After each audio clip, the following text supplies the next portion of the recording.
Back in '65, it was a different world. And when I graduated in '65, when I got here in '61, it's been 58 years ago. So it's definitely a different world.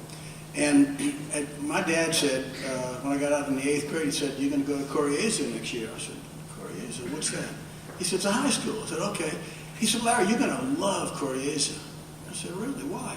"Because there's only 2 rules. In the whole school, only 2 rules." I said, "What are the 2 rules?" He said, "The first rule is the brothers are always right." I said, "Okay, what's the second rule?" "Whenever the brothers are wrong, go back and check rule 1. And that's the way he treated, that's the way my dad did it. And so when the brothers did something, you didn't go back home and complain about it, you just took it. And when you got a mispunishment, for like the 1 time out of 50 I got punished incorrectly, and I used to let that make up for the 50 times I didn't get caught. And it really worked well. But there's 2 stories that are short that really epitomize my time here. One happened when I was a freshman, and I was in English class, and we had a brother named Brother Basil. You probably know why I hear these 3 guys with me who graduated in '65 will remember. And I really was a good boy, but a little mischief and a little lazy. And we had a history test, and Wayne Centennial, who's sitting over there, was in my class with me. We went over here to Farley's, and I wrote on a ruler, like the Battle of Hastings, 1802, whatever, a couple of dates, which I couldn't remember. I hated history. So I put that ruler on my desk, which is not a good idea to have a ruler on your desk on a history test. So I'm in the test, and I promise you, without exaggeration, it's the first time I ever cheated in my life. And without exaggeration, it's the last time I cheated in my life. But it happened here. And I'm doing my test, and Brother Basil with his cassock on, he had his hands behind his back, and he walks up to me, and he sits by my desk and he's looking down at my table. Boy, I'm sweating bullets now. But he didn't.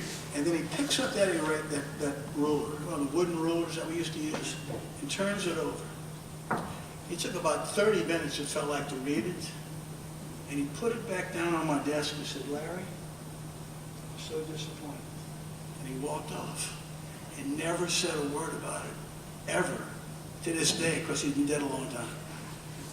If he had beat me to death with a stick, I'd have felt better about it, okay? And I have never wanted to disappoint anybody. My parents, who were wonderful people, or the brothers at Brother Martin in Corriese in my day, they treated you like a man, and they expected you to act like a man and be responsible. A lot of the words you heard around here.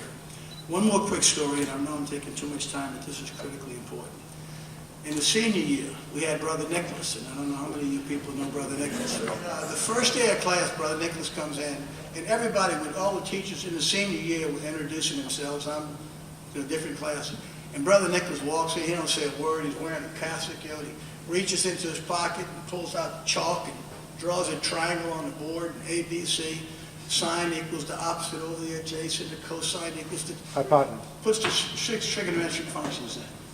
So I'm sitting back there, cos, sine, tan, what the hell is this old man talking about? The bell rings, and Brother Nicholas he rolls it up and goes back, "Leave, no homework." It's a good deal, it'll be a great class. Next morning, Brother walks in, "What's the sine? See me after school." "What's the cosine? See me after school." So about 1 out of 5 or 6, 7 people caught their breath enough to get the answer. I wasn't one of them. So at playground time, you know, recess, I go up to Brother Nick, and I'm about a foot taller than Brother Nick. I'm working out, I'm a stud, right? Brother Nick's a really old man with a bald head. And anyway, so I said, "Brother Nick, can I talk to you?" "Yeah, Larry, what you got?" I said, "Brother, I got a paper out. I thought for the state's item, and I got 453 papers. Biggest route in New Orleans, out in New Orleans East. I got to get home after school to fold my papers and throw them. I'll have 458 people mad at me. So I can't come after school for the trigonometry." He said, "Larry, let me explain something to you. Do you see that house over there? That's the brother's residence."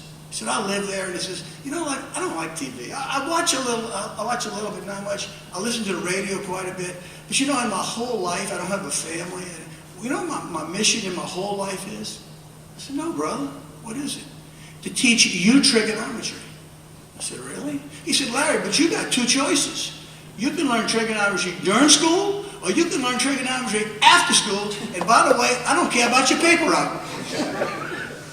I did not make one A in Koryezu in 4 years.